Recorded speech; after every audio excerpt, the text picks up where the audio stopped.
Hey guys, what's up? Today I have another OU match, as the second one of OU week. This one was against someone by the name of Wabby. Um, yeah, this was a pretty long match actually. This one was like 40 turns long, so that's why it's sped up a little bit. But yeah, let's get into team preview and stuff like that.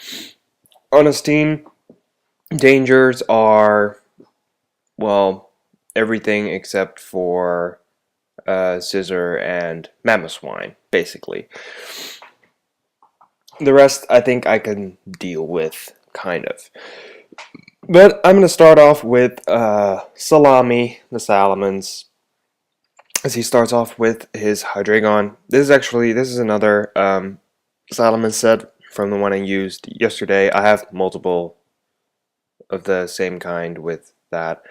But here, I was not sure what kind of item this thing was carrying, so basically I sent out something to take a hit and to death fodder it, and unfortunately that had to be my Volcarona. The rest of my team I kind of needed for other stuff, so I had to fodder that off, so now his Scizor is going to be a bit of a bigger problem than it should be. But here he switches out his Hydreigon, goes into the Gliscor. I kind of predicted that, but then Gliscor can wall Terrakion forever, just like Gligar and UU can wall Flygon forever. So here he's gonna start setting up Swords Dances, but I've had plenty of battles where there's no Gliscor that can do a lot of damage to frickin' whatchamacallit, Skarmory. So I will win him out into his Jellicent, and I kind of forget what happens here. Right, he goes for Hydro Pump.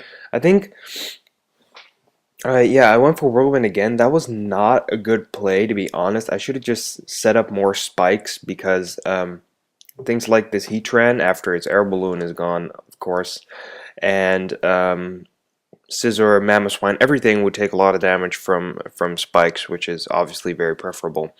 But here I switch into my specially defensive Latias, and I tell you, this thing did so much work this match, and it's also the reason why this is sped up a little bit, because yeah, this Latias was in for about half of the entire battle, and what this thing basically does, it has like Reflect, Calm Mind, Dragon Pulse, and Recover. So basically, what you do is you set up a Reflect against a physical threat, or you start setting up Calm Minds against special threats, and then basically you get going from there. As you can see here, this Heatran has absolutely nothing going for it that can do a lot of damage to me. I was kind of surprised because apparently he doesn't carry Hidden Power Ice, which would have probably done a lot of damage to me. So basically I'm burnt now and I'm getting a lot of residual damage, but I have to recover that off, and basically every 2 turns or so I go for another Calm Mind, and that will eventually make me a lot stronger and make that Magma Storm do less and less. As you can see, it already does a lot less. I go for Dragon Pulse here, apparently thinking that I can do some damage against this thing, which I obviously can't. I mean, it's a freaking Heatran. But I do pop his Air Balloon, which is very nice because that means that basically this thing is no longer a real threat to anything on my team.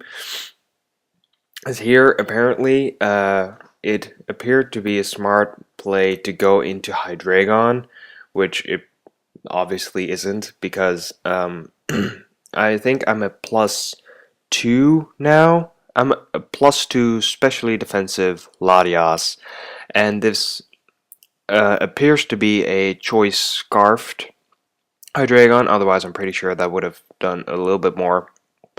But +2 for my Latias. Latias, I think, still has 110 base special attack. So Even without investment at +2, that is going to do a hell of a lot. So I take out the Hydreigon, and he goes into his Jellicent right now, which I honestly didn't really understand because Jellicent generally doesn't carry like Ice Beam or anything, but he goes for Hex.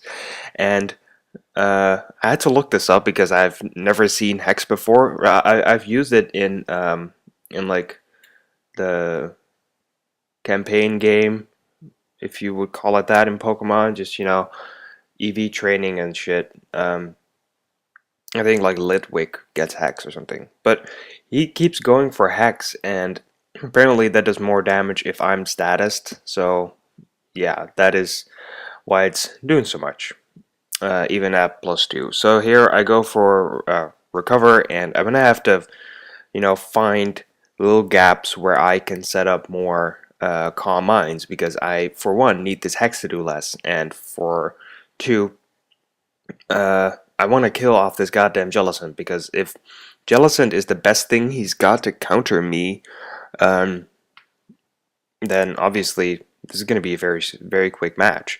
But as you can see there, that looks to be like a 3-hit KO with Dragon Pulse.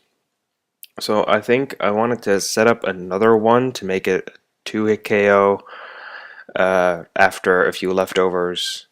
Basically, this is the entire reason why this entire match is sped up. I can understand if this is not very interesting. I mean, this match is 1.5 times its original speed, and it's still 12 minutes long. So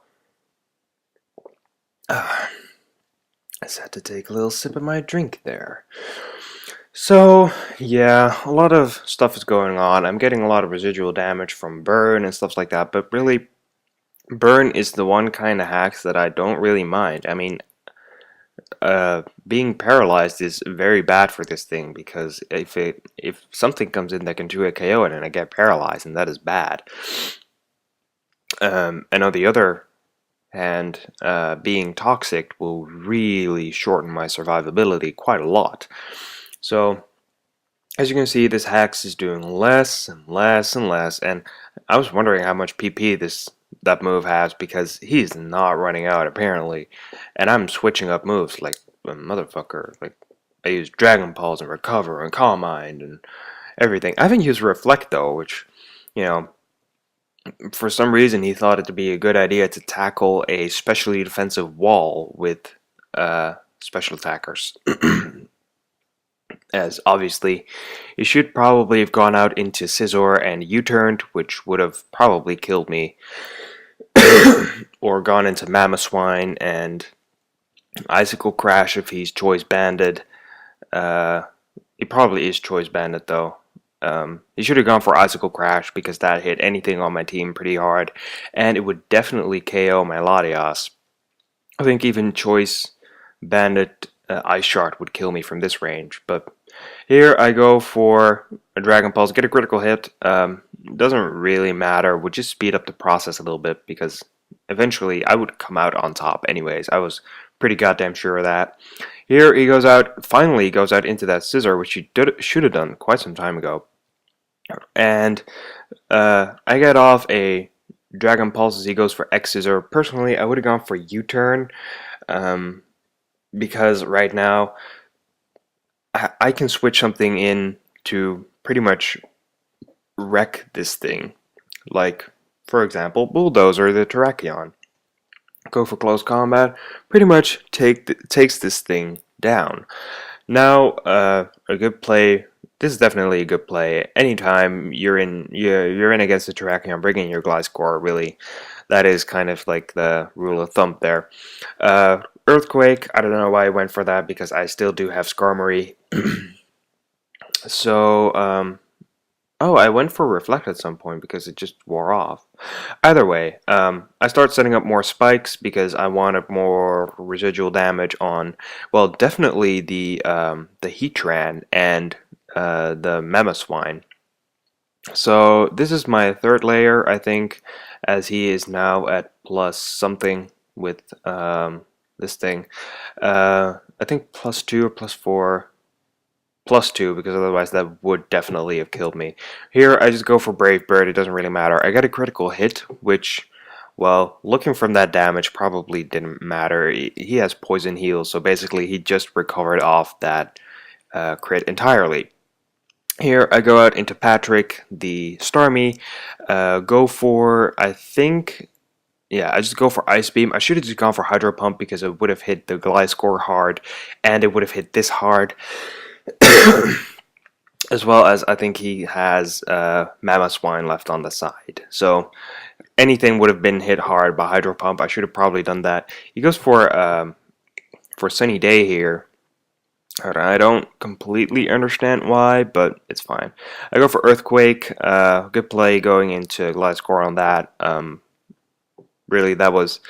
I mean, I could have taken that chance and gone out on top, or not. I mean, I had a 2 to 3 chance of hitting something hard, and otherwise I would outrage against this thing. So either way, it's fine. Right now, he goes out into Mamoswine, which I thought to be like one of the worst plays on his part. He should have just sacked his thing, the Gliscor, and then Ice Shard, Choice Band Ice Shard, my Salamence, which would probably have killed it, to be honest. But here, I do get confused right here. I went for another Outrage just because it didn't really matter, and take out the Gliscor, which pretty much, well, seals the deal in this match. Yeah, because Heatran is all that's left, and I have Earthquake, so... Oh, alright, I'm locking the Outrage. It doesn't matter because Outrage still kills this thing, probably especially defensive, so... Yeah, very good game, Wabby, no YouTube link, that's fine. Yeah, like the latter part of this match was probably more interesting. The middle part was very boring and the longest, so I apologize for that. But yeah, tomorrow is more OU. So yeah, comment, rate, sub, and I guess I will see you guys next time.